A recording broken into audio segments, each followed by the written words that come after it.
I feel like we should have some sort of AI start to this episode. Yeah, we done that before, didn't we? We did. We did that for our last... Was it our last AI episode we did that? It might be the one where we had the really weird voice that sounded like a posh me. Do you remember that? Yeah, I do remember that one. Yeah, posh versions of both of us opening it. Yeah. Maybe we'll do that again and see if that AI technology of voice got any reconstruction better, has worked and got any better. Okay, so we'll do that. I'll put that together. Maybe I'll even do a video one. I wonder if it can. Because now that we've got the YouTube stuff, yeah, that'd be really cool. That'd be cool. Okay, so if you've seen that or heard that, then we've done that. If not, I failed or could be bothered and it didn't work out. Maybe we could have an animated one, like your Christmas video, like your Christmas thing that you made. We could have like a trailer of like Max wagging his tail and like run into the door to open the door for you, and then what was the Ricky Gervais thing that they used to have a podcast, but the video version of it was animated.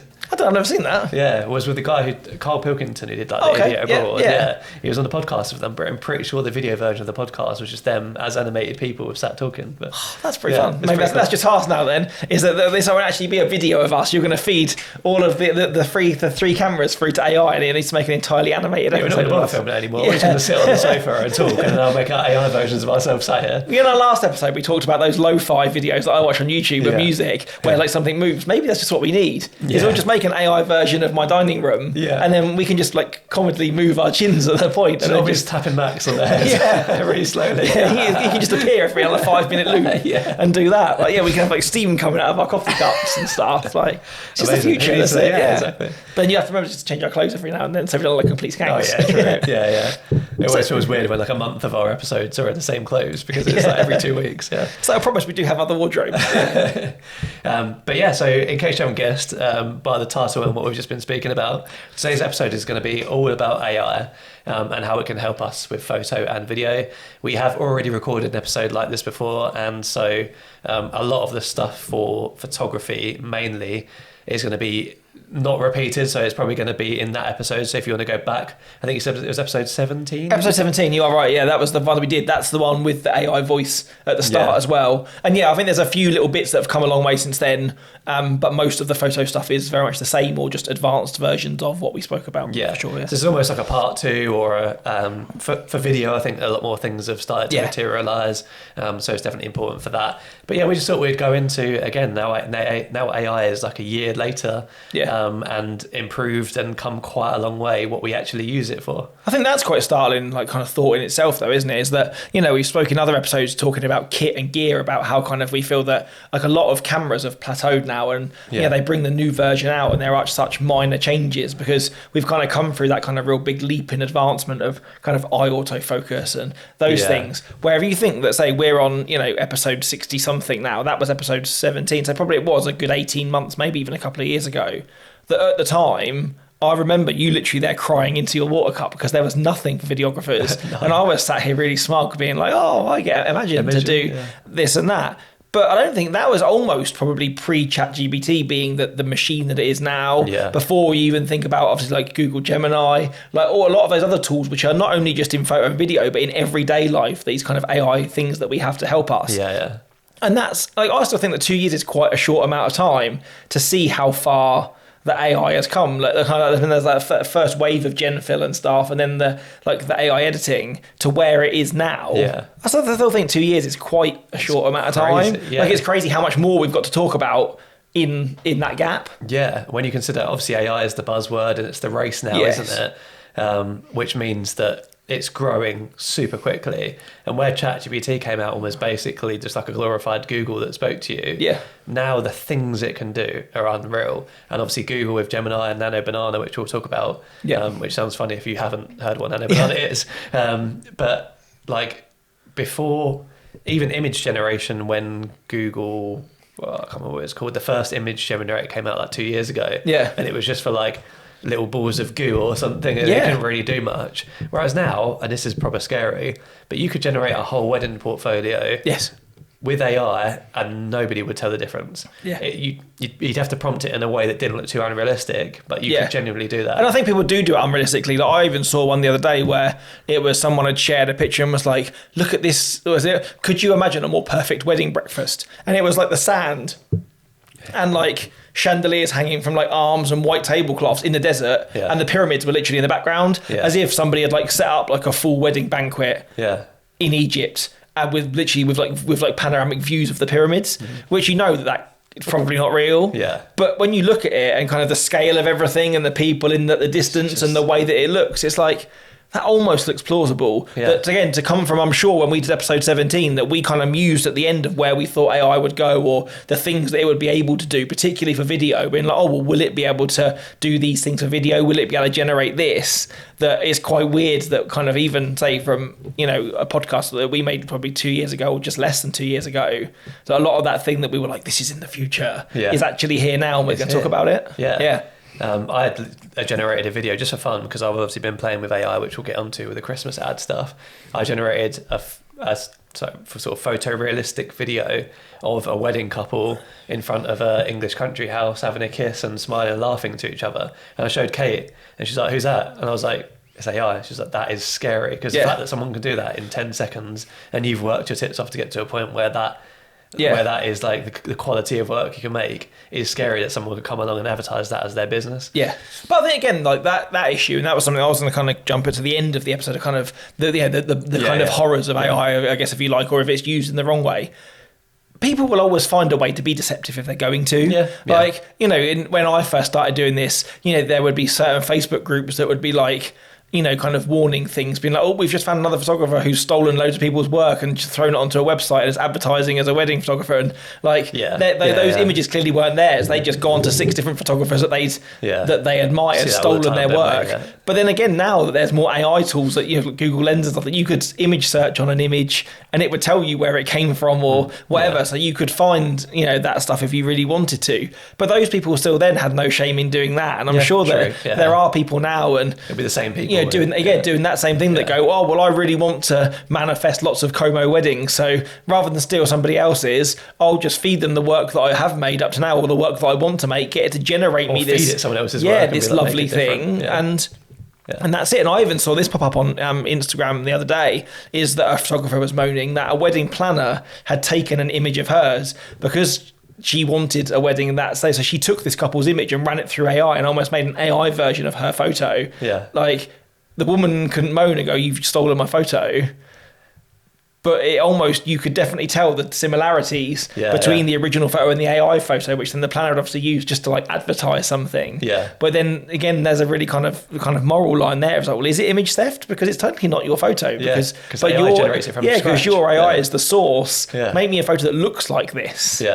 And that's a hard moral dilemma, which I think, like, all this to say is that there are moral questionabilities. But I think they're always morally questionable what you can do with AI. But a lot of the things that we're talking about here are ways that you could work in your normal way with the assistance of AI. That's it, rather than be deceptive or whatever. It's ways to kind of enhance your workflow, cover mistakes potentially, or again, just make your life easier. Like, if you've just listened to the last episode where we talked about like being productive and procrastinating, there's definitely some tools in there which AI can do to speed up tasks, or particularly do really repeatable tasks really well, with absolutely no difference whether you do them physically or you get AI to do them. And particularly when it comes down to, like, recently, again, it's January when we're recording this, I've been trying to kind of brush up the SEO on my website and stuff like that. Like, I'm not an SEO expert. I know enough to kind of do, but to ask ChatGPT, if I feed you this page, can you tell me how well this text ranks, or it's going to do, and whatever, for that to scan everything else which is out there and see how it ranks against others, or the changes that I need to make to do that, then there's a brilliant use of AI, because it's And I think that's one of the things that I heard. I remember going on there was like a webinar about AI last year, and someone saying kind of in one of these talks, and I forget who it is, so otherwise I would shout them out, and they said, which is one of the things which I used most kind of when my foray into ChatGPT last year happened, and it said is as soon as you stop just asking it blunt questions or treating it like people used to treat Google, where you just type in a search term and expect it to know what you want, and you treat it like an actual person that you, like, imagine you hired a member of staff and you only ever spoke to them online, that they will learn, it will grow, you can train them. And the more that you talk to them, the more they will come to know about you, your life, the way that you like things done. And it will grow. So that's definitely very much the way that you need to kind of approach it. Where if you're just literally just going, hey, do this. Yeah. Like you're only going to reach certain levels of ChatGPT where if you actually sit and do have conversations with it, which sounds weird, you're typing into a robot. But sometimes it is scary how much it remembers. And yeah. you know, the other day I put in something to do with like holidays, and it was like, you and Kate could do this, and it's like it's picked up Kate from previous conversations, and we know you've been here and here and here, so I would recommend going here. And it's like the fact that AI is saying I for a start is weird as it is, but because I've fed like for context we do this, or for context I had work here, she works here, and like those bits of for context over the conversations build up. And if you're only using it for work, it knows, like if I said describe my business to ChatGPT, it would know what business I was talking about, and it would describe it in the perfect way. Yeah, because I've fed so much information. And I've even heard levels of people that I know that have done this to say that because they use it, I don't know, for personal as well as work, or also they want ChatGPT to wear different hats for them. Is you can almost ask it to create different alter egos with different names. Yeah. So for example, if you want your marketing person to be called Sam, whenever you type into your box, hey Sam, can you work on this for me?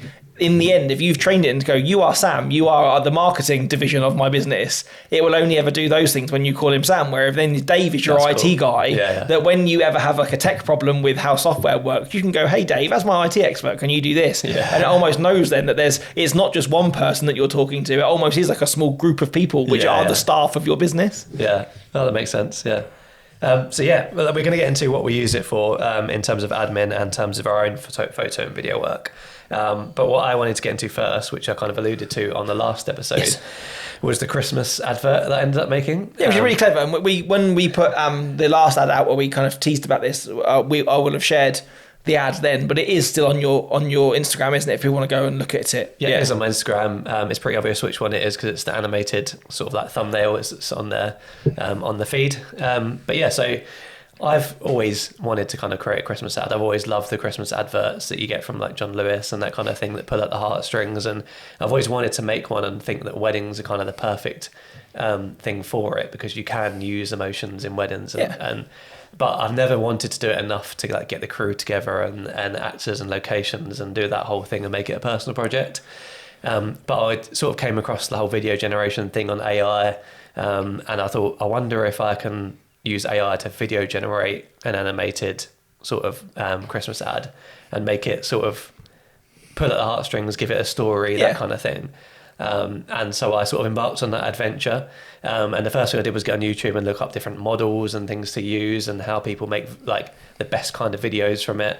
And what I ended up doing is using a combination of lots of different types of AI to create. That's what I was going to say. Where did you begin? Because again, I always feel like I use AI on quite a surface level within editing software, or again talking to ChatGPT, or if I'm searching for something on Google using their kind of AI thing. But I think even in conversations that we've had sort of off pod, when you've spoken about that, that your knowledge of AI seems much more in that you've had conversations with certain AI bots about making software for you, about making product for you. Yeah. Again, obviously generating video. So are there different AI pieces of software that do very specific things? Yeah, so there are basically like models of AI. So Google's Nano Banana is a photo generator / editor, and that would be classed as a model. But you can get to these models via different websites. Okay. So there will be different hosts of these models. So someone like Artlist, which previously was just to find music for wedding films or for films, now has AI models built in. So I think you can use Nano Banana with an Artlist and things like that. Yeah. So I used, for most of it, a website called Higgsfield, which just has a list of just tons of models. Okay. So you can pick the model that works best. And we'll make sure that we link that again if people want to look at that. So if you can send me the website, I can make sure that goes in the show notes. And then they did literally have as many as you can imagine. I think they put as many as possible on there, and also they all have different currencies, so they're all credits, but they're like different websites will have a different amount of credits, and those credits will mean different things depending on what website. So it might cost 20 credits to generate one picture on one website, but 100 on another website. But those 100 might be the same amount of money. Yeah, like pound rate. So you need to research all of that. But essentially, I did my research on what's going to be the best all-round tool for it, and I actually ended up changing models halfway through, because I was using a model called Google VO, which is like Google's video generation software. And about halfway through it decided that my content was inappropriate. And it was really strange. It just stopped generating anything for me. So I had to switch model midway through.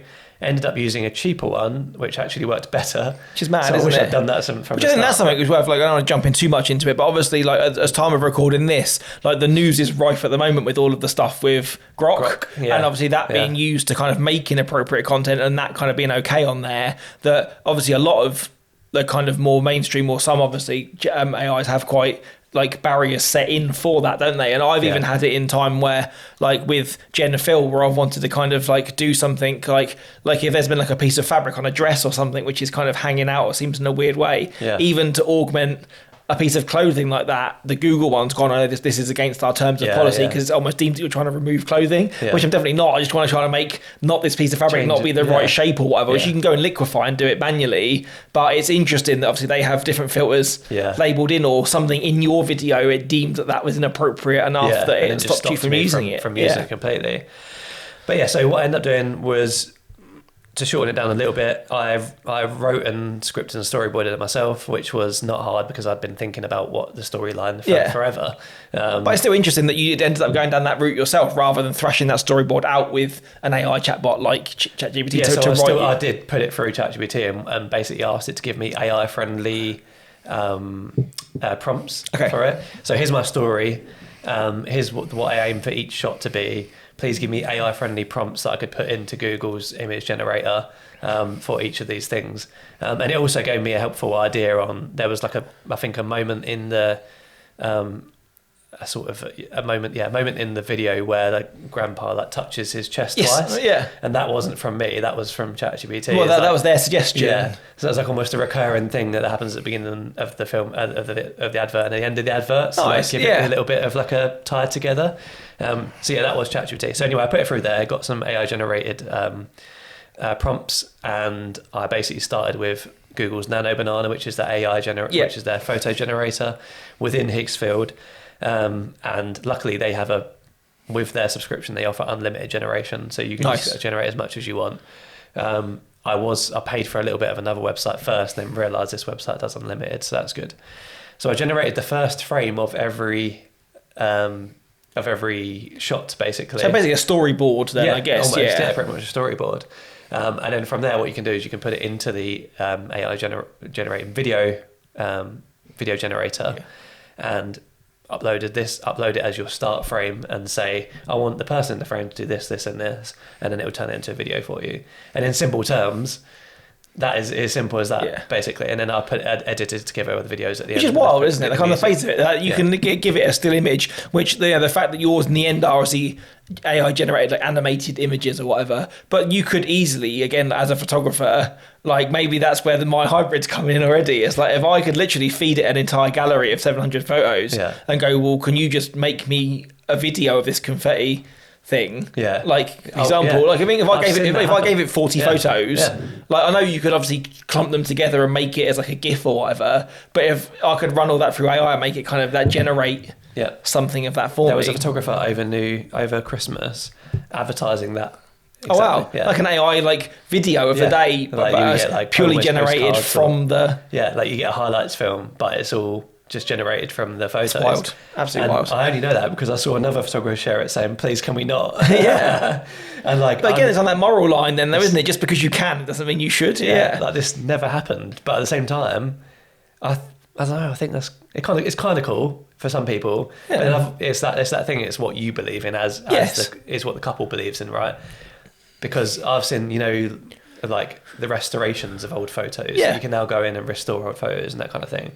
I've seen there's websites now charging for you that you upload your old photos of your nan and whatever from when they were kids, and then it will generate a video from that. Yeah, I've seen some of those. And it's like, but I get it, but I don't get it. Like it never happened. So I've seen like almost like old like water, like a picture of like a guy like a soldier like waving at the camera from like his. Like, it's odd. So you got that storyboarding through. You getting that first frame of every image, then you prompted that, and that gave you pretty much then the bones of your ad, did it? Yeah. So each shot was then planned out, then it got made into video. But obviously, like it just doesn't. It's on paper, great. You generate the photo, you generate the video from that.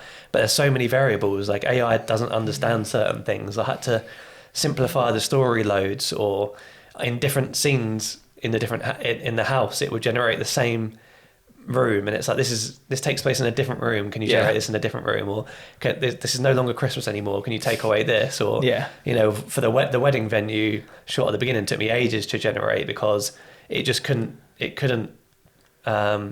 understand why people at a winter wedding wouldn't be wearing coats, hats and scarves. And so I was like, please remove the coats, hats and scarves, and it would remove the people. And it had like 3 brides in or something, and it was just like that. So, and I think that I think is probably very inherent of where like image generation with ChatGPT is at the moment, isn't it? Like I've found that I went on my most recent Disney holiday with my sister and brother-in-law and my niece and nephews, and so I wanted to, when I make a book, like a photo book for all of our holidays to gift to them at Christmas, I wanted to make like an AI like cover for it of all of us, but as like a Toy Story style, like a crayon drawing. Like when you go on Slinky Dog and there's like the ride is drawn out with like a kid, I was like, I want that for us, and I gave it some images, and the first one was pretty good, and I was like, okay, can you like elaborate on this and try and make like something that might add like the words in, and then it generated the image again but in a completely different style, or like something wasn't right and you tried to change it and it wouldn't just have the image that it had and build on it. It then completely rechanged everything, and I found in the end that I ended up just going back to the original image that I had and then just kind of making the other changes myself kind of through Photoshop, because that was just easier than trying to keep battling it out. And because I only have the free version of ChatGPT, it only gives you like 6 images in a 24-hour period. And then it was like, yes, I'll do those changes, but in 23 hours and whatever. And you're like, come on, this is so like you're the one that's messed up, which has now used my image limit up. If you just done what I'd asked you in the first place, this wouldn't have been a problem. Like, I think your biggest mistake there was ChatGPT. I think it's probably using the least advanced photo generation stuff at the moment. I mean, I've used it for like mood boards and things like that. But I think if you'd have used Gemini, you'd have got a better initial result. But also with Nano Banana, you can create strands, like strings from one particular photo. So it's like use this but change this, rather than like regenerate the whole thing. And now they've got Magic Brush, which is where you brush over a certain part of the image and be like, okay, add this here. So it only gives you permission. I wasn't aware that was, again, I was probably using the wrong tool for the wrong job. It's so trying to use a screwdriver and bang it on something. We should try it. We should try it with a photo you tried or whatever. Try it on Gemini on Nano Banana and see if it comes up with a better result than what you had. But so that's quite good now. But it did take me a long time of like, I must have, there's probably like 20 shots maybe in that advert. And I reckon I generated couple of hundred photos. So again, in terms of like time consuming, then like say you're thinking that a lot of people on the face of it are like, we're going to use AI, it's going to save us all this time. Those, again, the time it would have saved you from casting, scripting, filming, and even budget wise, like buying all of these credits to make the ads. The cost of that alone, I imagine, is still a far bigger saving than what it would have been if you'd actually paid to do this as a live filming project and paid. It's rewarding. Like, it's just a nice thing to be able to make as well. I quite enjoyed it, just to see what was out there. And then, like, obviously in the prompts you have to keep reminding it your style. Like, if you wanted your generation to be in the animation style of a popular animator, and then you have to keep telling it that, basically. It's quite interesting though, isn't it? Because again, as someone who's a lover of that, have you seen that Disney have just gone over now to, like, they've embraced AI rather than gone against it, and that a lot of their short form content is going to be like almost, again, some doing this, I guess, where these are the characters we know and love, they look like this, then can you animate them to make, like, rather than them using the actual Imagineers or animators, they're gonna, a lot of their short stuff is going to be done, which is very sad. But I think when they're kind of one of the, obviously one of the biggest kind of pioneers of innovation, particularly with Pixar and stuff in animation, for me it seems a backwards move. But I don't think, it's obviously not confirmed yet, but I imagine that they'll have someone doing the emotional bit, like the writing and the scripting, and it'll just be animated by AI, the actual physical laborious task of doing the animation. But the worst part of that deal is that they struck a deal with an AI company, and now they're allowing their characters to be manipulated with AI. I can't remember what company it is, but they're basically making it legal, so you can go in and be like, make me Woody, but doing this, and it'll be completely fine to do it. That's odd. It's silly, But Disney, I don't know why Disney have done that. But anyway. Again, going like, the last kind of thing I wanted to ask about the Christmas ads, because again, I've watched it, I thought it was really, really cool, is that, so when you obviously got those storyboards, you got those then to be animated, did then where does the layer of audio come in? Because obviously I know you need to add music to it, but there was kind of voices and stuff in there as well. Was that something then done that you had to build entirely separate? Like you had to show it the moving picture then and go, this is what I want the voiceover to be, and then edit that together in like... Was there voice in it? I don't think there was. Was there not? I thought there was some level of... No, there wasn't any voice. There wasn't. Oh, any maybe voices not. in I it. was there's a vision that like there was more than just music in it. No, it was just music, literally. But it was really funny because the maybe if you'd asked it in memory, I was like, there was like a slogan or maybe that's it. Yeah. But yeah, the aim was basically to have it so there was no voice in it, so I didn't like include any of that. I thought we just made it more difficult. So everything's done by actions, and that kind of makes it a bit more magical as well, I think. But it's funny because when you do generate the video, it tries to add audio to it as well. Oh, does it? And I got all kinds of stuff. It was so funny. With the shot of like the dad walking the bride down the aisle, I had about 3 different shots where he turned to her and goes, "Oh my God, I'm so proud of you," and like little things like that, or he whispers something in their ear, and then like there's a shot of the videographer filming the first dance, and there's like one shot, like one of the first generations, where the videographer is like filming the first dance and he just runs off, and it's like that must be him finishing his day. I feel like that's the most like stereotypical thing ever. Like you can tell that he was booked up to the first dance. That's They did that first kiss at the end of the dance, and he's gone. The car's already started. It's like wow. How does it feel to feel seen by AI? It was so funny to see some of the generations it came out with. One generation came out with people like, I don't think there was anyone even speaking in it, but there was some weird like Japanese voices in the background or something. I was like, what is going on here? But yeah, so I posted that. Again, it had the intended effect. Like it didn't obviously get me any bookings or whatever, but a lot of like wedding suppliers found it really nice, and a few of my old clients and stuff like that. I was really proud of it, so I was happy to post it. I think getting the message, I think alone, or even if you didn't set out to do it as like a Book Spice wedding films thing, like the guy who is the videographer and it looks vaguely like you, like your logo comes up at the end. But I think like the kind of like the moral of the story, if you like, and that kind of really kind of like Pixar way, it had a good message. It wasn't very much just like it's a wedding video, it's Christmas. Like it was kind of based on like, you know, the lasting longevity of your memories of a wedding film, wasn't it? And stuff like that. So I think in terms of you making your ad, but also it loosely being tied to kind of the message of the importance of what you do, I think it did all of those things really well. Yeah, exactly. It wasn't like a huge plug, was it, for the business? But yes, I did really well. I decided to boost it because I thought I want more eyes on this, because I think I like it, I'm proud of it. It's quite impressive. Obviously nobody else do it. And that was a mistake, because that was when the abuse started, which is really funny because I'm kind of used to taking, not abuse, but like used to those sort of trolly comments from doing YouTube and stuff like that. I find it quite funny. It is what it is. But this, it's because I didn't expect it, I think. I expected to have maybe a few comments, but not the ones that I had. Yeah, there's always people that would be kind of fearful of AI or go, oh, why did you do this? But what kind of comments did you get? So the first one was just a really angry woman who was like, how dare you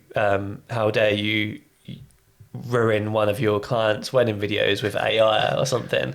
And I replied, and you know, I initially replied to it, and I said, "Oh, just let you know, this isn't anything to do with a real wedding video. It's animated." And then someone else replied to my comment on that, saying, "You should be ashamed of yourself. I wouldn't want you as my wedding videographer." I was like, "What is going on here?" It just feels like I'm being attacked for no reason. I've just made something which is like just quite nice and cute. Yeah, it's a feel kind of a personal project that you had that kind of loosely related to work. So, and then I just got loads of like people with like posting GIFs saying AI slop and things like that, and just like that's it. But I feel like there's probably lots of people then that are kind of using AI to scan, or using the search tools of Instagram to find these videos just so they can bait them for whatever. And it's like, so like it doesn't affect me at all. I deleted them because I don't want them on my business page, but at the same time, like I stopped boosting it because I was like, okay, clearly at the moment there's this big aversion to AI, isn't there? Where, and probably the things we're talking about aren't those things, but well, I don't know. Even within photographers, I see, I couldn't use Imagen, like that's lazy, or that's, you know. And I think when we spoke about this, was kind of one of the things, especially when we were kind of more on the cusp of AI, particularly for editing and color grading and stuff. In that last episode, is that there are always people that aren't going to embrace new technology, aren't there? Again, there's like using there's still people that don't even use Lightroom because it's that's cheating, having something which you can batch stuff out in, or you can do this, or I still I still go about every image hand Photoshop from beginning, and it's like if you're doing a repeatable task, like and again, and I can say this from someone if you listen to our end of year review episode to know that because I took on less weddings this year, I didn't use Imagen I think I used it for one wedding this year. Yeah. That in the past when I was using it throughout all of 2024 mostly, to do that kind of pretty much sort of cut white balance tint stuff, when you're kind of moving in and out of different lighting scenarios, that's actually probably the biggest kind of task that takes the most of my time, which I don't really think is that creative. No. Like just trying to kind of give you like a blanket consistency across the whole gallery, which then you can then color grade and stuff too. Yeah. Like that's just a really kind of like basic task, which again can still take sometimes hours, if not a couple of days to do.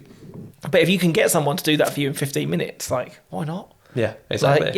Like I'm still I'm still editing everything. Everything's going past my eyes. I'm still editing on top of that, grading stuff, removing things, straightening things. I'm literally using it to kind of give me a good kind of base to start off of. Yeah. But there's still some people that are fearful of that. So I think to then go to the next level and kind of want it to help you to write things for you or to make things like that, that seems even more kind of like... And again, I think some of it does generally come from a fear of being left behind. Yeah. And there's a difference between like what you would do, which is put it through Imagen and then go through it again and like make tweaks, other than just putting it through and sending it off. And that's which some people are doing, to your clients. But it's like, again, that's a business model, but I generally think that's probably not putting enough effort in. Definitely, But like... Or putting too much faith in the robot. Yeah. It's used to aid your work, not to do your work for you, essentially. So should we get into like admin to start off with? I guess that's probably the best thing, rather than us say most of the kind of the photo stuff that I've got is very much built on last time or hasn't changed too much. So I think there's loads of video tools now, but obviously both of us do use AI for admin, don't we? Or for kind of tasks which are aside from actually like making or editing our films. I think it is great. Again, like you said, I think in your thing, like we spoke about ChatGPT at the start, to have conversations with that to kind of understand what you do. I've actually found, again, from if you listen to our being self-employed episode, you know that one of the things that I feel is worst about what we do is the fact that we do work solo. Mm-hmm. That to have something which kind of knows your business enough, or that you speak to it enough, that again, at the top of the episode talking about the SEO stuff, or then you can kind of start to have that conversation, or you can build certain threads that you can come back to and pick up those conversations again. Or go, look, I've made these changes now. Can you review these for me? To have something like that, which almost is a bit of a soundboard in my business, which has a degree of knowledge or the tools to review things on a much bigger scale, I've found that one of the best uses of AI for me in terms of refining website stuff, of copy. Again, like for someone that used to spend ages writing a caption, deleting a caption, then rewriting it again, and being like, is this okay? Is it not? And just to write what you've got, sling it into ChatGPT and go, can you just tidy this up for me? Yeah. Like that and alone. And you might get the tidied up version and change a couple of things from that, but at least it looks like, because our brains are normally scrambled by this point anyway, and we're not copywriters, so we want it to look like grammatically correct, and we don't want to write it from scratch from AI, because it's very obvious when it's written from scratch. And it kind of as a learning point for that, like there was probably a time within sort of episode 40, in late 30s till early 40s, where we tried to send ChatGPT transcripts of the pod, didn't we? So they would write the descriptions for us, and it would tell us things happened in the episodes that we didn't even talk about. It was really weird. At one point, it was like, oh, and Chris is clearly in love with his new Canon camera. And it's like, neither of us have ever shot Canon, ever. And so that was really odd. But now I have found in times is where just to kind of get that hook of a first line or something is I've managed to kind of throw a caption together and then again, just chuck that back into chat and then say like, again, can you just tidy this up for me? Can you just make this sound a little bit more engaging? Can you could be a bit more succinct? Because it is only literally an episode description. It doesn't need to be paragraphs. But if I can just thrash out some thoughts of what I remember of what was in the episode, and that can make it into something which is good to give you guys an overall synopsis of it, I've found that's very, very much the kind of happy medium that what you actually read in the episode description below is actually what's in the episode. But hopefully it sounds more polished than if you let me just go ham and type it. Yeah, that makes sense, and I think that's exactly what it's for, is refining. And I use it for website copy, for blogs. Again, most of it's all written myself, but then I just put it through and get like a more polished version back. I've used it to shorten things as well. So recently I did a leaflet and I wanted to shorten the about me part of my website. Okay. So I literally just put it in ChatGPT and was like, shorten this so it's like a couple of lines that I can put on this leaflet, and it shortened it perfectly. And it was like, I probably could have done that myself after a bit of time. Yeah. Then I would have personally been thinking, but I want to keep that bit. I want to keep that bit about me. But it just chose what bits to keep in, and it chose like the bits that probably are the most important bits. No, I think they're going to, but AI is starting to pop up in all different places as well. Like I found that I do all of my client calls, and I haven't put this in the notes, on Zoom. Yeah. And at the end now of my Zoom call, when I hit leave the meeting, it comes up and goes, would you like an AI recap of this? Yeah. And I press yes. Yeah. It then generates a short kind of piece of text for me to go, oh, you chatted to this couple, more or less. These were the terms, these were the kind of, this is the conversation roughly led this way. Yeah. You discussed this, and this is how you left it. That's pretty cool. Which I was like, brilliant. Yeah. So now I copy and paste that, open in Studio Ninja, there's like a little like notes tab, isn't there? And you can have multiple kind of notes tabs. One of them automatically is the inquiry email. And I just open another one now and just type in initial consultation, recap, and just chuck it in. Because it might be that they've expressed something about how important their cat is to them. I've always wanted something like that. And the cat's going to be, a major part of their wedding, which I might have forgot. So then as kind of, then I start to kind of, as the months go on, I want to reach out to them again, or they reach out something to me. It's just kind of, I've got something which lives somewhere, which has kind of picked out the things that were discussed, or if there's something which is really important to them, it obviously came up in the venue, or even them just kind of thrashing out, like their contact form might only tell me the reception venue, but then they might have told me it's a church first, and that would be in the chat. And again, it works better on other things, because again, like a lot of my calls are kind of more, oh, what do you guys do? Or they kind of go off on tangents, so that, and I always try and like not, in End of the Couple Don't book, I always try and not keep it because it's like personal data and stuff. I don't need it. It's mainly for me just to kind of have a summary of what the chat was about, because when you go back to a couple 2 years time and then they might have really hung on something that you said in that first call that you don't even remember. Wow, that's almost enough for me to consider going back to Zoom. Really, and again, that's a great idea. And that's just at the end of a half an hour conversation to just have a summary, and it doesn't. It's not a full transcript. It is a summary. Like almost like, again, someone, if you were in like a meeting at a corporate job taking minutes for you, it's almost just a little bit like that. I found that really, really useful. For the first few times, I was like, oh, I don't want that, and just got rid of it. And then one time I was like, well, actually, what happens if I do just press yes? And I was interested to see what it generated. And now it's like, for the few minutes it takes to get it done, I just think it's worth it. And there's also, I don't know a lot about it because I haven't done it myself, but you can get AI to sort of design a website for you now, can't you? Yeah, so I'm pretty sure I've seen before people use AI to get the design for it. Not actually make it for you, but the design for it. You can sort of say, make me a mood board for this type of website, and it'll generate you like almost a template that you can then copy from. Which I think is quite a good place to start in terms of if you know nothing about website design, you don't quite know what your brand is yet and things like that, you can sort of bounce some ideas back and forth. And then I think there are actually some website designers that will just ask you a few questions on your brand, your website, and your service and things like that, and will generate something for you. That's pretty impressive, isn't it? And obviously, like me and you both use Squarespace, and I think when we did, or definitely if they've covered it in an episode, that kind of they started to introduce more and more AI features as time's gone on. Like the first thing that they did, which I kind of spoke about definitely in a previous episode, was their AI alt tag generator thing, and that was brilliant. When that's so good. At the time, like it was like, oh, you haven't got alt tags for like 200 images on your site, and you just hit generate, and whilst they were really good at giving me a visual description of what's in the image, which essentially is what an alt tag should do, if you do want to start to kind of bolster some SEO into there, being like, oh, this is a bride and groom walking in sunset at this venue or in this region or whatever. It doesn't know that because it can't get that from the image. But if you literally want to kind of just make sure that your hotel, your hotel, your website or images are compliant, that they have an audio description, which essentially is what an alt tag is for, to be able to do those 50 at a time, like kind of really quickly through the AI for SEO through Squarespace, that's really, really good. And I also realised the other day, only because I pressed it entirely by accident, is that now when you open up the text, like a paragraph, there's like kind of all of the formatting tools, isn't there, for text, italic, bold, whatever. There's like 3 dots at the end, which are like kind of there. If you click on those, that spins, and then it gives you an AI kind of overview of that text, and it kind of tidies it up for you. Nice. Like it reads that text and it offers suggestions of ways that you could say that more succinctly, or you could harness that for to be better searched and things like that. That's and pretty cool. It was actually, I find it really quite useful, particularly again I don't think that my strength is copywriting. Yeah. To be able to kind of have a gist of what I want to say and in my turn of phrase, so it still sounds authentically me, but for them to just kind of neaten it without having to then write that into chat, them do it and then move it back again, to kind of have what I had, update it, and then just kind of get them to refine it by pressing that button.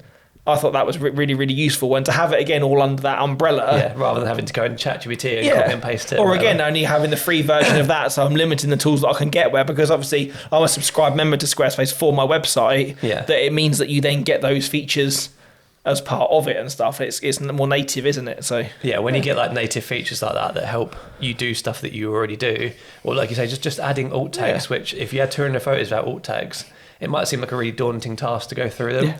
But if you had something that generated them all for you, and then all you got to do is go in and put like the venue name or whatever it is, and it helps. Yeah. But I found it even just again as kind of like an educational tool, because again, I'm not an SEO expert, that I read, the definition of what an alt tag is or what it should do. Yeah.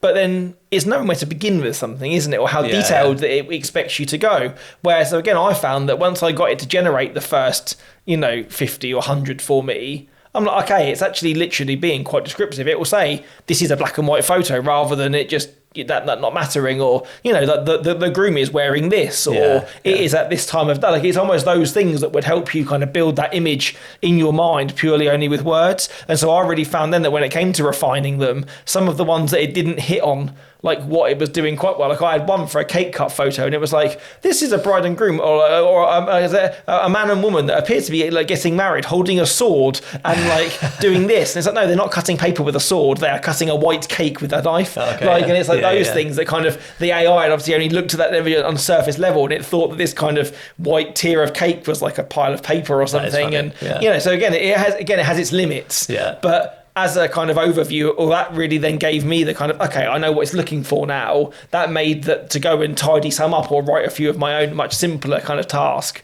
because the AI had done the heavy lifting for me. Yeah. Yeah. And that's what it's all about, isn't it? So I think those things are really good. Yeah. And there's obviously plenty more that you can do. Like Canva's got AI built in, like for taking the background out of photos and for generating like simple leaflets and things. I believe ChatGPT has a Canva plugin where you can where you can now like tell it, I want the leaflet that does this, this and this, and it will generate that for you, I believe.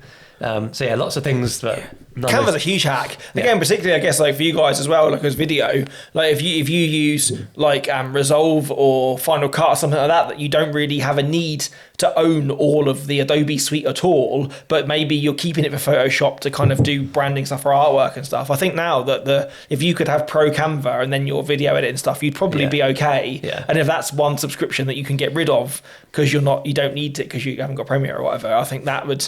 Yeah, I was really surprised when I've chatted to people that use Canva who, I think I still use Photoshop because I've always used Photoshop. It's just my default. Yeah. But the amount of tools which almost were like the big calling cards of Photoshop back in the day are now just free tools on Canva is bonkers. Yeah. Yeah, I've switched all of my like templates from Photoshop to Canva now. So I used to have like my leaflet template in Photoshop, my like, banner for wedding fairs. I've just switched it all to Canva because it's just so much... I wouldn't say easy. I guess it is easier, but it's also just all in one place.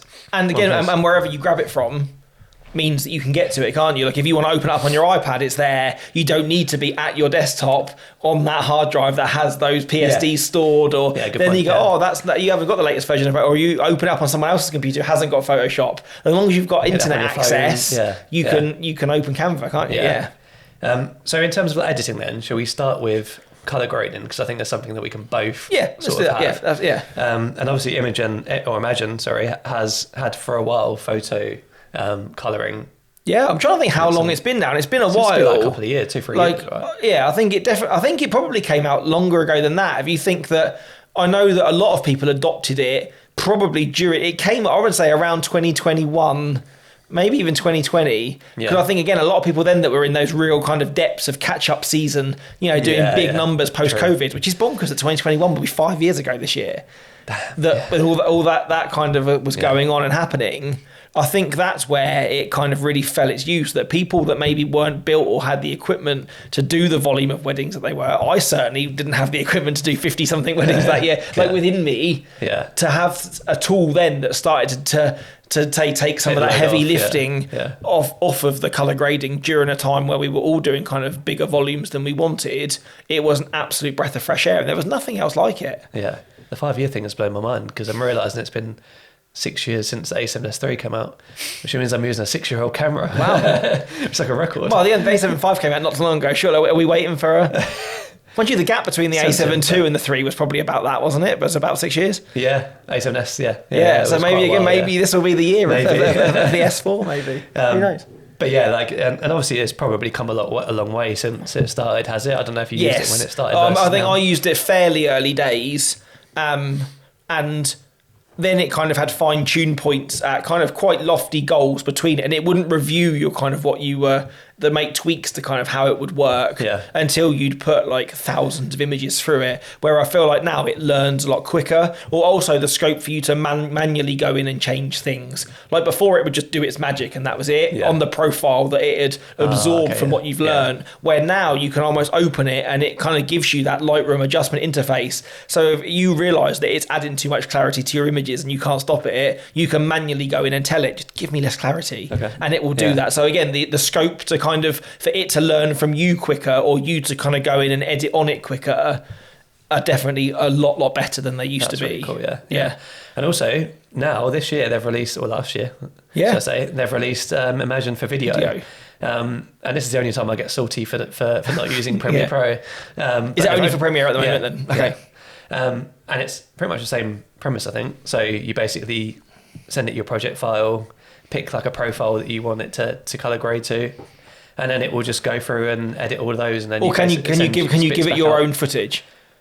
Yeah, so you send it the project file, which has, so you edit everything first. Okay. And the timeline will be edited exactly how you want it first. Amazing. Then you export the project, send the project into Imagen, and it will spit back out another project file that you can open, and it'll be color graded. Okay, that's very interesting, because again, kind of just to bring everybody up to speed, if you have been living under a rock and don't know how these things work, that when I started with Imagen, or again, if you use Aftershoot, which is very, very similar, only British difference is Imagen charges you per image, where Aftershoot you pay for up front. Is that it goes through kind of in the initial stage, you have a learning period where I know that the beginning kind of entry level for images is about 5,000 RAW. So you would give it, again, Lightroom catalogs of edited RAW files for it to learn from, which I assume for that equates to so many minutes of footage, or so many really projects sure how the learning process works in video. And then once you've done that, you can then...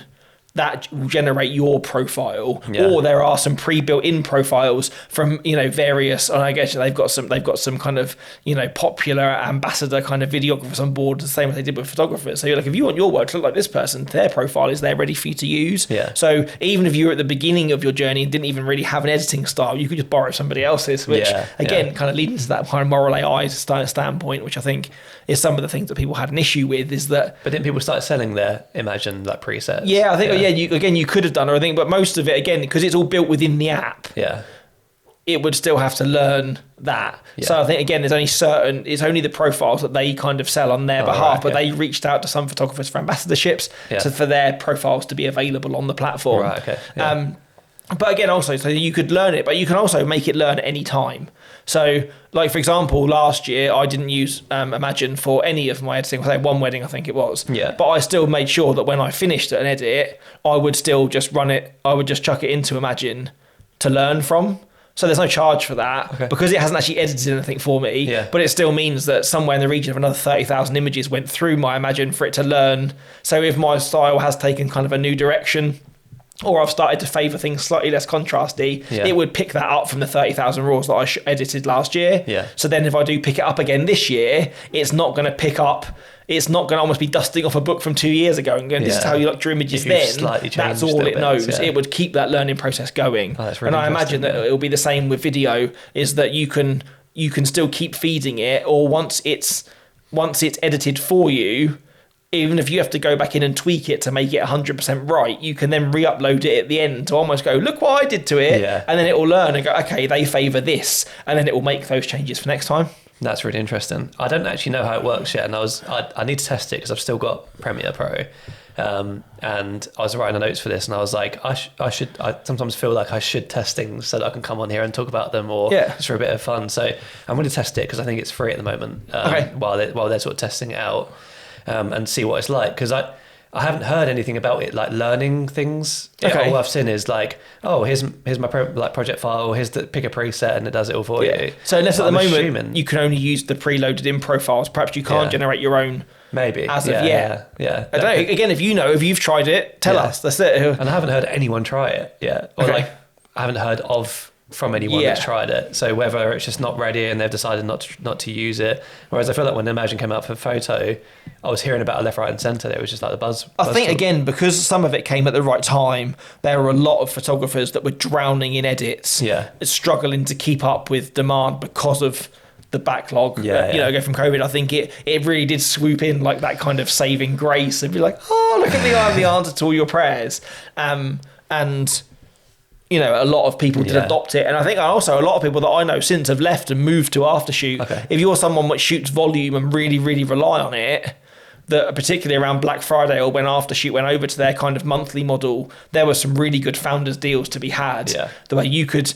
I know of a couple of photographers who do shoot happily 60, 70, 80 weddings a year. If they were paying, say, a penny per image with Imagen, can now go back to paying something monthly for unlimited in Aftershoot. Unlimited, So it's unlimited. There's an unlimited package for Aftershoot. Yeah. So you just pay them a set amount a month, whether you put 2 pictures through it or you put 20,000 through it. Yeah. So, or if you're, a company which has a bunch of photographers working under you, or you're a high street commercial studio bashing out thousands of images a week or whatever, you could use that under the monthly thing. So I think that's a lot of reason that people move to Aftershoot is because it's not a per image.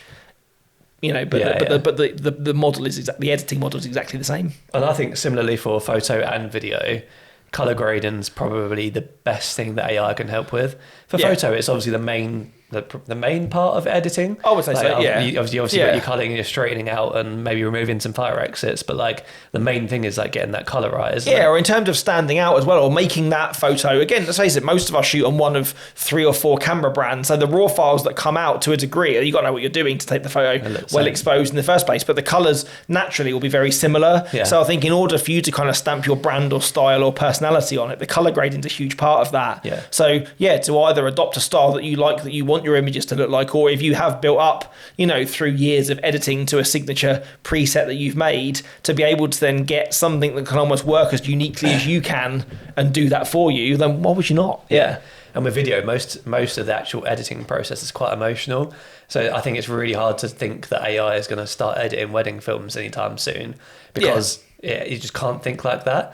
Whereas like color grading is probably one of the main things in video which doesn't have that emotional attachment, I guess. It's more just like get it to my style. And I think that goes back to that age-old kind of argument, the discussion that we've had about a videographer's work is to capture on the day and create in the edit, where I think a photographer is to very much create on the wedding day and then kind of colour it in. Or stamp some style on it in the edit, isn't it? There's so much more of your creative process within the editing than there is in photography. And I think that's, again, I think one of the more no-brainers of using AI is that so much of the actual creation in a photographer's work is done on the day of what, how you point your camera, the techniques that you use there, where, sometimes you can argue that if you're an amazing photographer, you barely need to edit anyway, but, we all kind of have times where white balance slips up, or, the light's particularly bad, so the colours are bad, or whatever. Or if you had a particular good Leica preset, maybe. You took to a wedding, you could just use that and not just you could, or again, if there's a photographer that you really admire and they happen to have a profile on thing, you could, brilliant, I like their work, just make my work look like theirs, and then get AI you wouldn't have to make it learn a thing, you could just use the preset that's already in it. I was just trying to encourage you to get your Q3 so that you It's been firmly on my list for this year to buy a Leica Q3, maybe something that comes. Do Leica do sponsorships? Does they sponsor a podcast? Maybe. Could you imagine wedding capture code sponsored by Leica? Yeah. Oh, could you imagine? They'll do a holiday camera episode every month. And they can even give us 3 of them to record the pod with as well. Could you imagine that? Some SL3s to podcast to go, wouldn't it? That's it. Leicas. I bet you look good in like a glass as well. The Q3 does 8K. Is it? 8K? 8K, nice. yeah. That's pretty cool. I don't know if I want to see myself in 8K though. That'd be the problem, wouldn't it? Whoever's listening to this from Leica. Yeah. We could have a normal Q3 as the main cam and 2 Q3 43s. So we've got that bit of a longer, for like the isolated headshot. That's it. Yeah, nice. Leica, call us. Anyway, back to AI and editing. So the next thing I was going to mention, because again it's kind of for both, is GenFill. Yeah. GenFill again is something that started on and that's generative fill. Started on Photoshop, I believe, and it allowed you to select a part of the image and generate. You could basically like get rid of fire exits by selecting the fire exit and just clicking generate, and it would automatically figure out what was going to be there. There's been kind of layers of it, hasn't there, in images over the years, like. In the very kind of primitive versions of Photoshop, you had like the clone tool. So if you had like a fire exit on like a beam, you could clone some of the beam over, and then there became the first kind of fill tool where you could lasso it and ask it to fill, and it would try and do it itself and normally fail. And then content aware fill was the next thing, where it would notice that if for example there was a plane in the sky, it would realise, oh, that's in the sky, and then it would actively try and replace it with something which it would look at the content around it and try and replicate. And for some stuff, I still feel that's perfectly good enough. But then when GenFill came in, it was, again, rather than... There was no input with content aware. You literally had to circle the thing and fingers crossed that it would know what you were trying to get at. Where then obviously when GenFill came, it gave you the ability to give it a prompt of remove the aeroplane or add in this or whatever. And again, that it added thing. There was a really wonderful one where it liked to replace phones in people's hands with other objects. I had an issue with like a glass where the scale was well off in the first version, where it gave somebody a champagne flute that was the size of their head and stuff like that. But again, the ability for you to kind of give it an input as to what you've got, and GenFill was only really grown in that. And actually in the last update of Photoshop there is now a Nano Banana integration in Photoshop with GenFill, and you can select whether you use that or you use the Adobe version or whatever. But obviously we've spoke about Nano Banana on previous episodes when you did your champagne spray photo, and obviously at the start of this episode at how good the Google Nano Banana engine is to do things. Can you do in paint on it, like I think you can scrub certain parts. I don't know. I've not used the Nano Banana in Photoshop yet because I've only just done the update, but I'm intrigued to give it a go. I watched a video from Rebecca Carpenter at the start of the year when the update first came out, and she had a wedding where there was like the bride and I think the bride's mum, but she had a white jacket on. And so she felt that the bride had an issue that the jacket looked too her mum was in white. And so she was able to go on to say like Zara's website and go, oh, here's a really nice black jacket. Like kind of then ask Nano Banana to add the black jacket to the lady rather than the white jacket she had on. And it did. Like it changed it. And so it was exactly the jacket as well that she'd picked. It had the collar the same, but all of like the creases and folds where the bride had her arm around the mum were on point. And it was alarmingly good that you could almost, again, like when you talk, maybe if you're looking at style shoots and stuff, you could even do one with barely a wardrobe at all. And then literally just clone, like literally grab the dress, go and find a really expensive gown on a bridal website and go, can you make the bride wear this instead? And it would. Like that I found was bonkers. Insane, and that was kind of my kind of first knowledge of the level that Nano Banana could go to over the standard GenFill. You go out and literally your cheapest dress, go somewhere, take some photos, and like you say, just take a expensive which again, at a base level, if you're someone who wanted to could get a friend out in an old gown to kind of get some just to get some content to start a business or whatever, or to do whatever you wanted to do. The level that you could do that with it, and then you could add all the really expensive stuff in, and it would recognise what that gown is and make it look like that. So Nano Banana is quite good at adding things to an image as well, and like you say, you can do that. And I've seen lots of examples of like, here's a desk, here's like just literally just cutouts of different items, and it's like just put all these items on this desk, and it will just arrange into like a flat lay or something. And it's like just wild, isn't it? Yeah, Again, I still crazy. think while we're talking about this, there's still times that I'm like, oh, that really blows my mind that that's mad that it can do that. Yeah. So in terms of Gen Fill as well, I've actually been using it for video this year as well. Okay. So it's quite limiting in what you can do with it, obviously. But what I've been doing, say there's if I've got like a relatively stationary shot, and there's a fire exit in the background, and providing nobody walks in front of it at any point and the light doesn't change, I can screenshot that, like take a screenshot from that clip, put it into Photoshop, Gen fill the fire exit out, and then put just the gen filled PNG back in. Like so it's almost like a mask type thing, really. Then you're almost like superimposing that. Over the top, and then, but then again, if the shot does move slightly, will that PNG move with it? Will that AI let it move with it, or you've got to manually move it? So I wouldn't do it if the shot moved at all. Okay. And the way I get around that is, I'm sure other places have it, but Resolve has a tripod lock stabilization. Okay. So even if the camera slightly moves, you put on the tripod lock stabilization, and it will make sure that nothing in that frame is sort of moving. Okay, yeah. Apart from like the people that move or whatever. So it literally allows you almost like a jigsaw piece to kind of certainly put that, just lay that photo over the top of the video effectively, and because nothing moves. Yeah, exactly. You can't see the edges of where you've cut it out. So if it all works out right and lighting doesn't change and nobody goes in front of it, then I've managed to remove like fire exits, extinguishers. I've removed myself from the front of a ceremony area, which is really useful, especially if you're like really prime view next to the the registrar or whatever. And like I say, the stars have to kind of align for it, but it does work. And it also is kind of a lot of effort as well. So I don't think I'll do it for a multicam, because if I kept having to cut back and go back into Photoshop and do it, I just think it'd be too much. But for a highlights or something that's meant to be quite polished, it's worth it. I think it's that level, isn't it? Again, of kind of particularly with that, is over the course of a whole ceremony, it's one thing, but when you do say like a highlights film that you're expecting that kind of that's probably what they're going to watch more than anything else.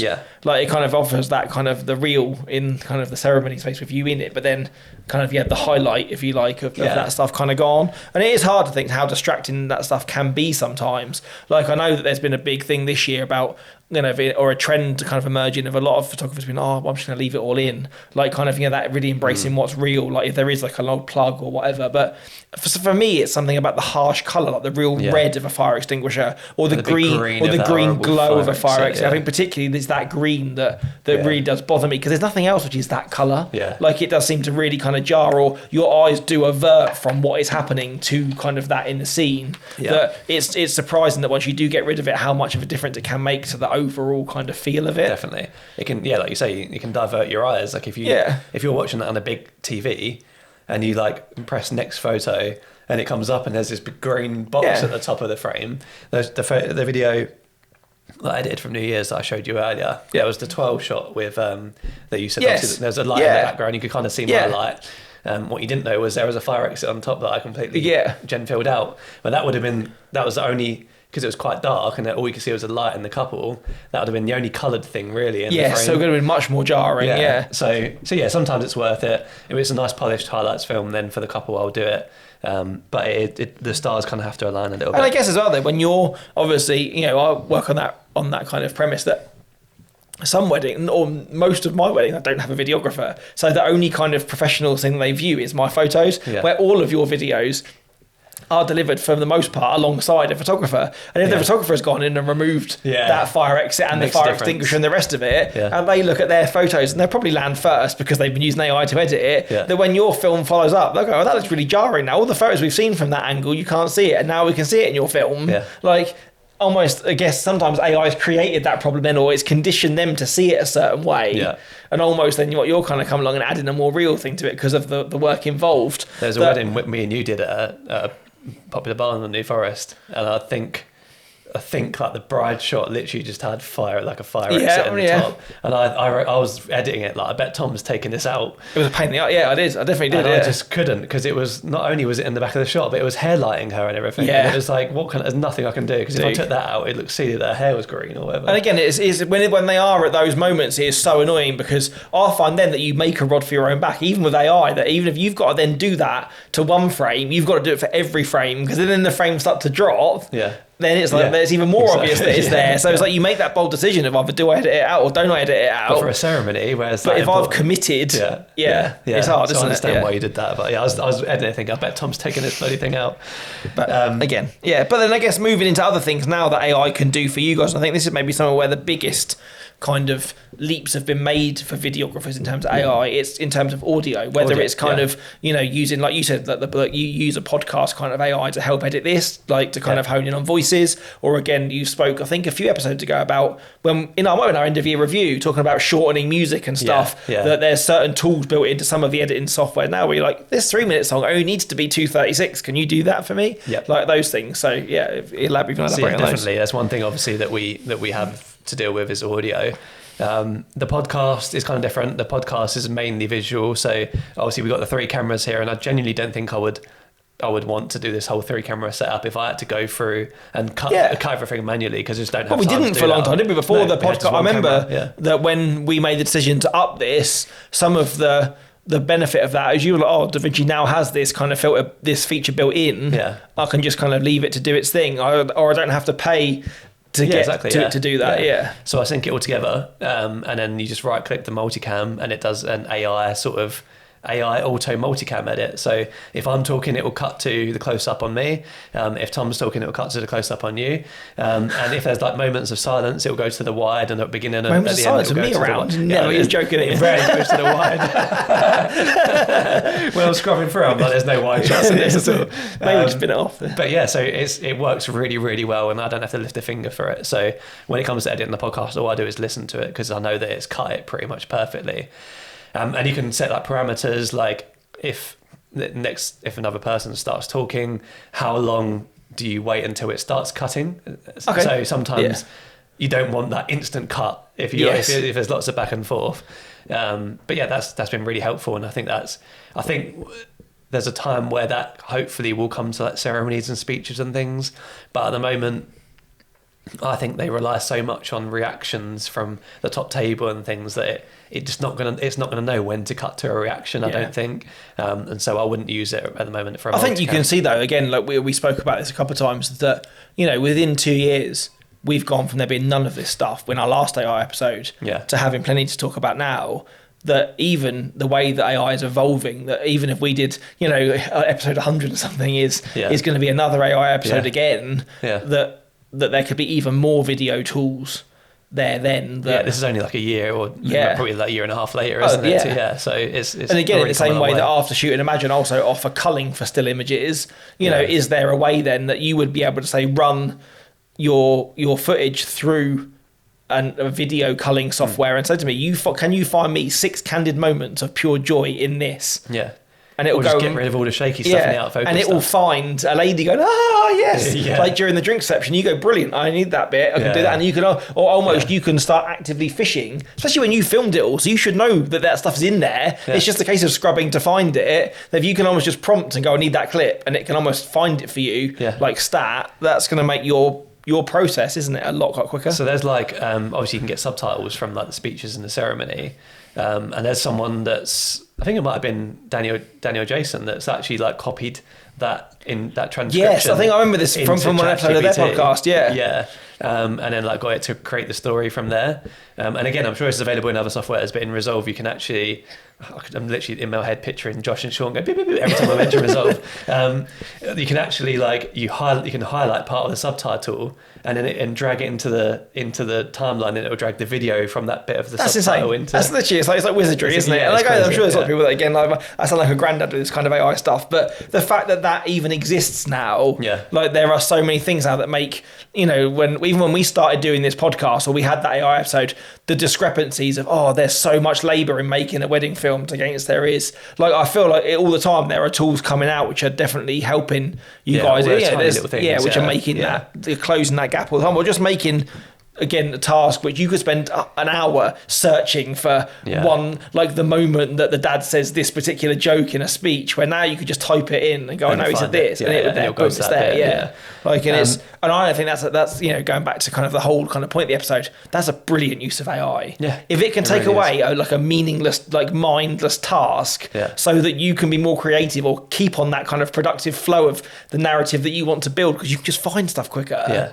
Like, why would you not use that? That is the best use of AI. And that reminds me of that time, I think I mentioned it on the pod before, where I posted about the Imagen for video on the UK wedding videographers group, and I just got this abuse. Like, someone doesn't know how to colour grade and all this stuff. And there were some people just like, well, it's a mindless task that you just do because you kind of have to. So if you get AI to do it, why wouldn't you? Like, for your business sake. 100%, yeah. So the next thing in terms of audio is voice isolation. We've had a lot of videographers will be familiar with a tool called Adobe Podcast for a while, and I never really used it. I used it for a couple of times where I really messed up, or the audio is really windy, and essentially what it does, I'm convinced that it creates it from scratch rather than isolates your voice. And I think I'm convinced that it creates your voice from scratch, and sort of gets, because sometimes if it's quiet enough, it will sort of guess the word that you spoke. Oh, okay. And that's a bit of a giveaway that it's not. Yeah, that it's not enhancing what's already there. But it was very unrealistic at first and sounded literally like a podcast. Like so you'd be like out in the middle of an outdoor ceremony and it would sound like you're recording in a podcast studio. Wow. But now they've done it so that there's sliders you can adjust with ambient noise and voice noise and how much it's isolated and things like that. And now it's really, really good. Yeah, for example, like I remember, I think it might have been in the episode that we had with Rue, or it might have been often him as talking about, obviously, like him using it then, obviously, because using the TXs and stuff, and like there being like a baby crying through most of a ceremony, but using the podcast to get rid of it. And it's like, well, whilst you don't want the baby's like blood-curdling screams over the entirety of the vows, there still needs to be an element that you can hear that in there at some level of ambience, because anyone that was at that ceremony is gonna, if you just eradicate it, it's not real anymore, is it? Again, it's like you want echo, you want the aircon noise. Yeah, but even if you can just make it quiet enough that they go, oh, there's the baby, but luckily that mic was close enough that it didn't make it. Kind of, again, you're kind of altering reality, but there's still enough reality there to make it. Yeah, and that's a separate part of the separate sort of thing you have to go online and upload and that kind of thing. But Resolve has one built in as well, which is that sort of AI voice isolation. And I'm convinced that's more like it's not recreating your voice, it's just taking away some of the background. I use a plugin which I bought called Clear. I can't remember who it's by, but it's just called Clear. And you can adjust, there's 3 sliders, there's one for voice, one for ambience and one for reverb. Okay. So if you've got like reverb from like a PA system, but you still want the ambience of like people clapping in, you can just turn down the reverb. Oh, that's and handy keep then, all the clapping in. So that's been really, really handy. Especially when you have like bar venues where they're kind of like a mock-up PA and like the groom's like stood in front of the speaker and you get a screech every now and then, or then the echo from the PA. Well, I've recently had to use both of these softwares when my mic that goes around, that straps around the PA system, like the house mic, the MC accidentally turned it off. And so I had to use the mics that were strapped to their lapels. And because of they were using like a PA system they'd built in themselves, it was like a little it was just that bit of delay too much. And it sounded absolutely terrible. So I had to use like a combination of these different softwares to try and sort it out. And also at times when I get second shooters or associates that use the TX mics and it sounds like rubbish, I have to put it through that software. No offense to anyone that uses the TX mic. But yeah, I've had to put it through that software just to make it sound a little bit better. Particularly like the bride, when you put on a groom during the ceremony, the bride's, it just doesn't quite capture the bride as well. Yeah, because the gain's not enough they're too far apart or whatever, But those are great tools for audio. And there's a couple of little music things I just want to touch on as well. Yep. The music length changing, which you touched on again in Resolve.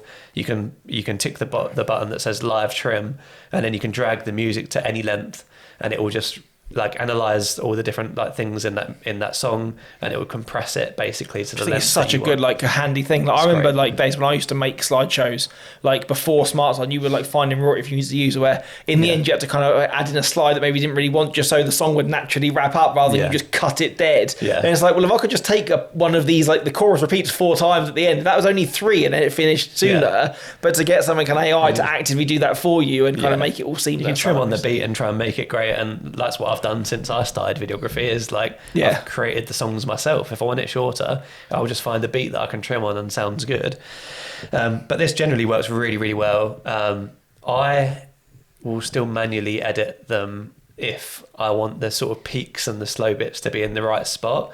But sometimes if you've just got like music that goes over prep, it's normally a little bit more ambient, so it doesn't really matter when the peaks come as much if you're using sort of ambient music. So again, it's all time saving, isn't it? If you can use a tool which saves you a chunk of time and then also makes a very small incremental difference to whether you did it or the AI did it on the film. Like you say, when you're adding kind of background ambient music, like we talked about in our procrastination episode, just there's not a silence in it. But you still want some of that laughter or the ambience of prep to come through. But if there was just that and no music, it'd be weird. Yeah. But then again, you don't need to kind of go into that as much. But if, again, you could spend more of that time that you've got to spend on that film on doing much more kind of things which are much more crucial to the edit than they are trimming music. I think I mentioned in the 2025 roundup that I wanted to start doing more of like the connecting music with the keys, with keys in sort of music, and the way I've been doing that recently is finding like ambient music in that key so that it doesn't go from one song to another.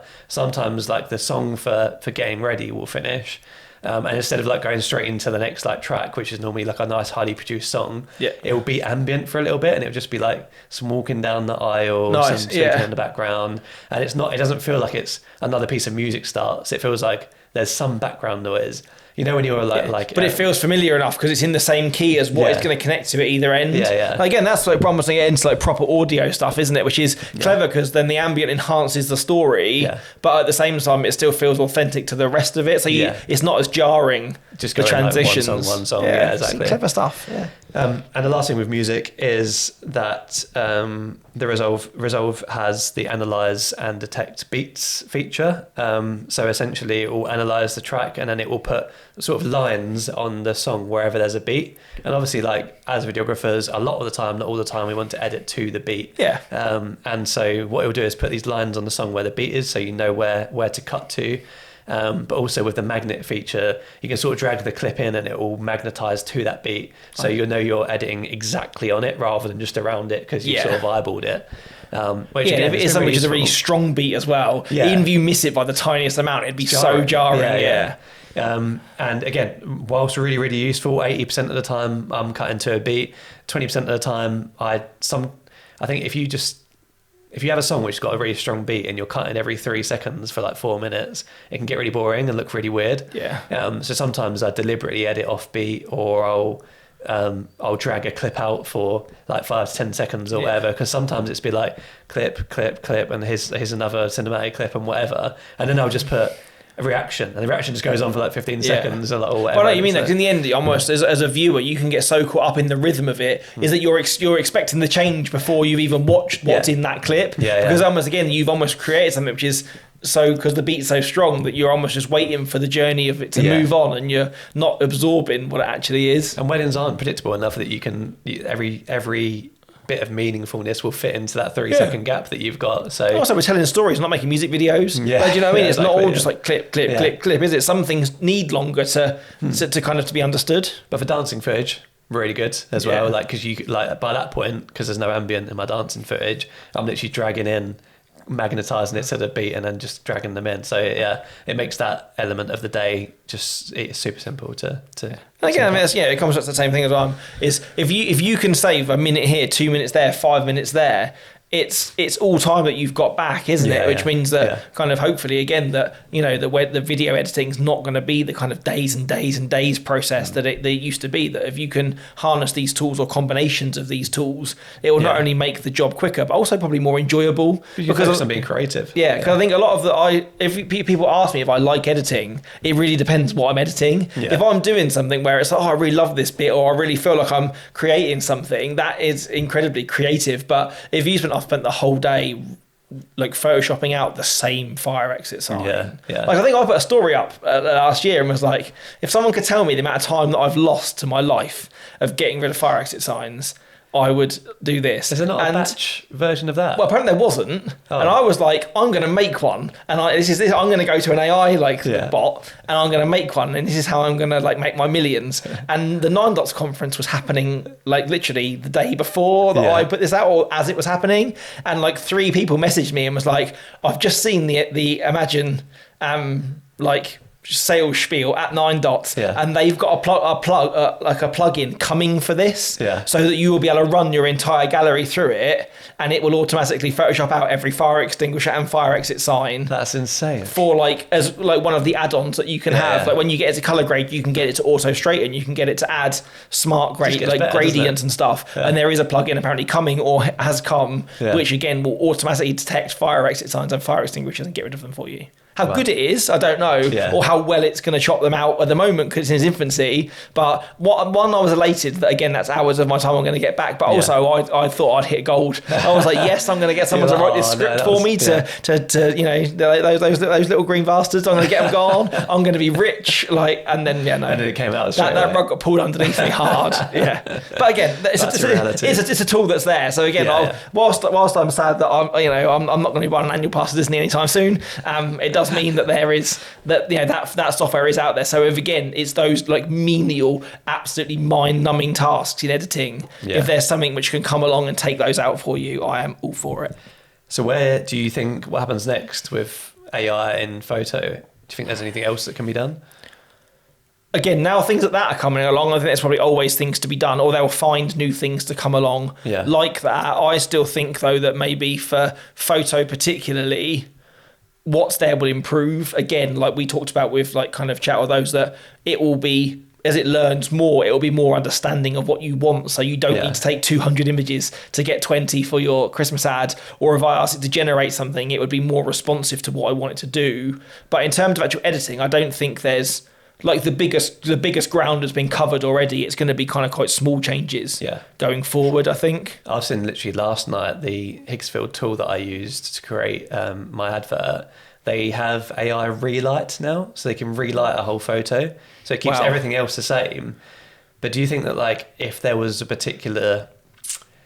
particular photo the couple wanted or a particular photo you wanted, but it was a bright sunny day and that it looked horrible, that you could just take the photo anyway and then go in and relight that? I think that's in bonkers, and that's how I hadn't thought to do it. Or like at the moment with this direct flash trend, if you could turn that on or off in AI, like make this look like direct flash. Or the other one, which I think people have teased about or mused about for years, is, and I know blurry photos are kind of fashionable at the moment, but if you have a photo where, do you know when it focuses on the wrong thing at 1.4 or it's just out of focus, if you could turn around and go, I want this to be in focus, and there would be enough that it could almost refocus the image, or there would almost be like an AI, like in your iPhone where it automatically portrait mode stuff, but you could turn it on or off.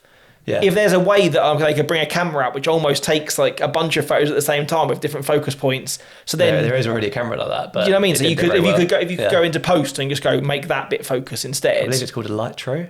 Okay. Basically, it captures every like thingy at once, every depth at once, and you can just choose the focus point afterwards. But which is mad, isn't it? Because there's like obviously like an old school thing where people used in film called like the Brenzier's method. Have you ever heard of that? No. So you take say like 8 photos at really shallow depth of field, but then you focus on different things. So when you build the image yourself in post, or you stitch images together, it's almost different things are in focus at a different one time. So then you get a weird perspective because you still get the throw off from a shallow depth of field, but different things being in focus. Like almost that could be done like by AI. I think, or maybe things like that. I think that any way that the opportunity for you to take a bad photo or to save a bad photo. Because of the moment that's in it. I think I tried that in Nano Banana. You sent me, from a wedding that we did, you sent me something you took on your medium format, and it was really back focused. And I think I put it through Nano Banana and was like, can you focus it on me? I don't think it did very well yet, but like you say, I think but again, if that option was there, that was a prime. Like, my medium format, because it's a rangefinder, is really sometimes will just, because it's contrast-based focus, will grab onto the nearest thing, and it does love to back focus that thing, which again is expensive mistakes when you shoot a medium format. And also the photo was really nice as well. So again, if there was a way that you could do that, but it still kept all the integrity and magic and grain of the medium format like film photo. But that will come. But then the thing is, it will be guessing and generating. So for people, it might be a bit hit and miss. So, but if there's a way that, again, it depends how out of focus something is. Do you know what I mean? When it's literally just, if you could just crisp this up for me, that stuff, that would, I think that I would like to see that happen. And I do believe that maybe if in the next sort of, year or two, that is. Yeah. Again, you don't think the people that are building this software are problem solving as much as we are, and podcasts like this, or people out there on forums, particularly like with the fire exit sign thing, they've been crying out, going, there must be these plugs. It's another one. The amount of venues that have plugs at eye height. Yeah. If you could just find a button that they're like a plug gone, plug in, and that would that stuff would be genius. Yeah. In a similar way as well, like I think video in another year we'll be talking about video. Like generative stuff in a different way as well. Yeah. Because I have been using, or I've been experimenting, because I've got these credits now on this website with different things that I could use for wedding videos. And one of the things I tried, and I actually delivered this, is that I sometimes at a wedding, like because I have an angle that goes down the aisle, and generally that angle is just there, and that's my favourite angle. There's the first kiss problem where the photographer wants to be at the front shooting upwards, and I normally have a camera at the back shooting downwards, so we're both in each other's shot. And what I can never do is remove the photographer, because it doesn't really work like that in video. It would take a long time to remove the photographer. They're behind the couple. It's a whole, and the couple move in for a kiss and stuff. So as just an experiment, I decided to give it a go. So I put this clip of a first kiss into AI, and I said, can you remove the photographer in the background of this couple? And it did it perfectly. Wow. Two things. It split it out in 1080p. So I had to upscale it afterwards with AI.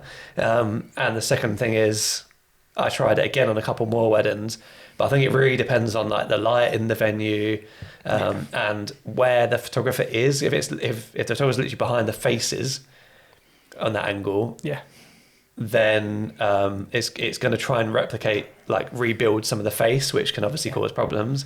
But if it's like off to one side and there's not much in terms of faces, it does it perfectly. And I think, now I wouldn't recommend it to anyone, because you'd be there spending loads of money to maybe get a result. But in a year's time, I reckon that'll be done. And it is quite interesting. A lot of the things the issues that you're encountering are the same things that we used to moan about, again, when we were talking about Photoshop with those initial fill. Again, that if it was like something was cutting through someone's arm, it would then make them grow something out their arm, where GenFill has done a good job of overcoming that to a degree.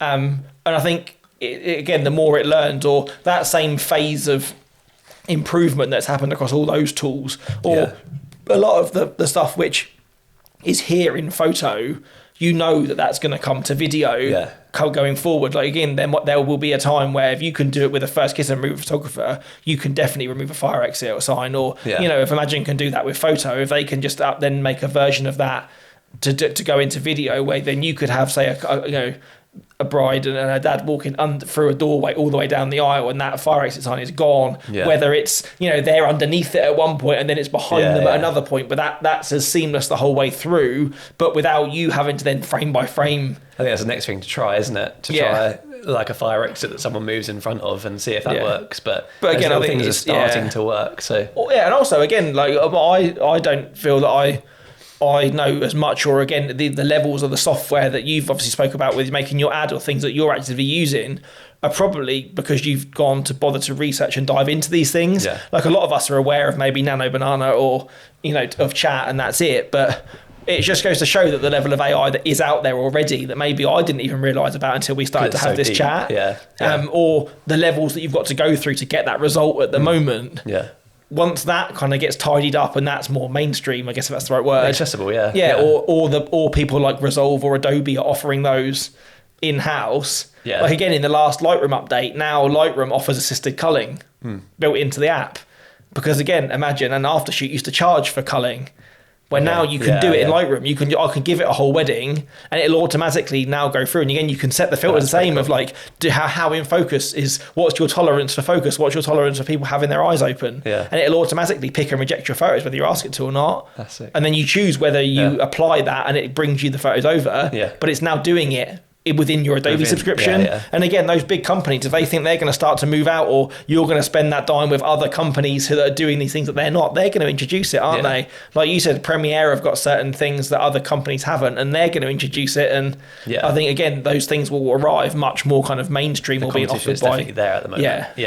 And I think, like AI is best when it's implemented into something you already use. Because in reality, like we've put some of the things that are like, you have to actively use. But in reality, most of the time when we open in our iPhones now or doing something day to day, we're probably using AI and we don't realise it. Yeah.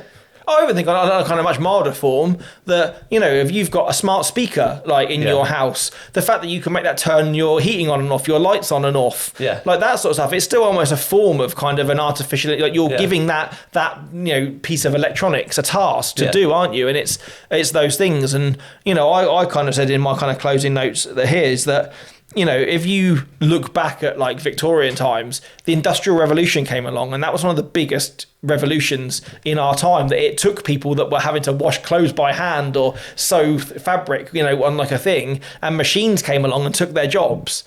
That there's a lot of people, I think, fearful of AI doing exactly the same thing at the moment. But here we are 200 years later than that, and everybody there's still enough jobs in the world or things moving along to happen. So I think then kind of to stick your fingers in your ears and go, la, la, la, la, it's all going to go away soon, I think is naive. I think there's a whole argument to be had about whether AI will self-pollute and things like that in terms of that. But I think that's a much bigger discussion, which could be a whole other episode in itself and not necessarily super relevant to photo and video.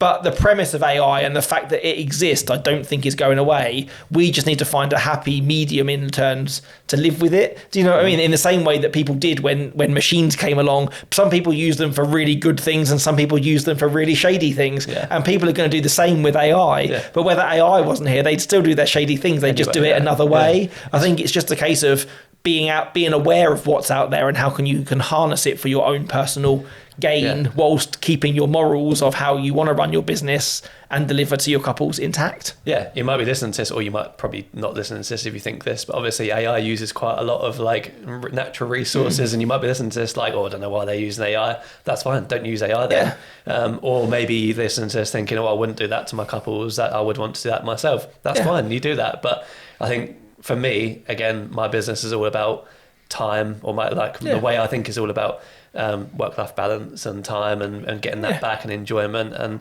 if AI can help me achieve that work-life balance, I'm going to use it as much as possible, as long as it's not interfering with the quality of my work. And I think also, again, I kind of have lines in it, and which I've always say, and my contract still states, I do not alter humans for body size, airbrush people. I don't give them teeth or take teeth away. I don't do those things. And I will never, I wouldn't do that when it was standard gen full or liquefy, and I won't use now that AI can do it for me. But if you've got a fire extinguisher growing out the bottom of your arm during your entirety of your ceremony, I would like to think you wouldn't want it there.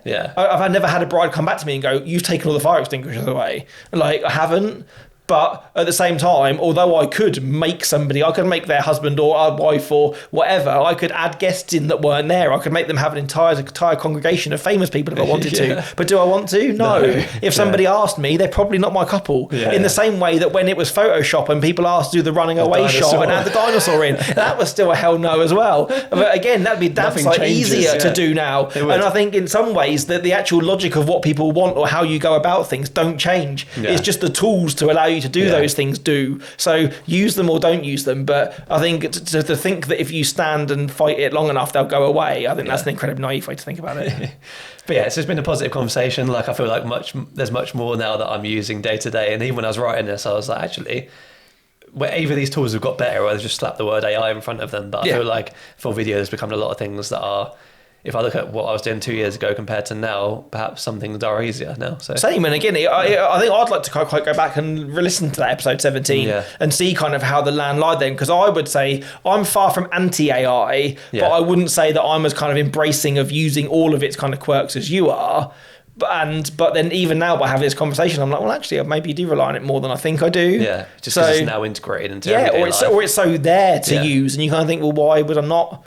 Like, kind of, someone's dangling that carrot, why would I not bite, So, it's an interesting conversation. Or again, if you have any questions about AI, or you've got some, really good little kind of AI things that you've found which you're using for your business that we haven't even covered, by all means, chuck them in the DMs and we can add those into a future episode, or we can kind of share the love as we get the information. Also, if you've used Imagen for Premiere Pro, let me know, because I'd like to know what it's like. I'm going to probably try it myself, but in case I don't get time, it'd be good to get some feedback on that and see how that's doing. Yeah, and also being totally honest as well, at the moment, we have absolutely no guests lined up this year so far. Yeah. We had a good half a dozen last year. I would like to have the same amount next year. So if you're someone that is using that, or even as a wider topic, you think you have something to say or would like to share with us and want to come on for a chat, we are open to pitches for guests. So yeah, sounds good. All right, then we'll see you in 2 weeks. Thanks for watching. Thanks for listening. We'll see you next one.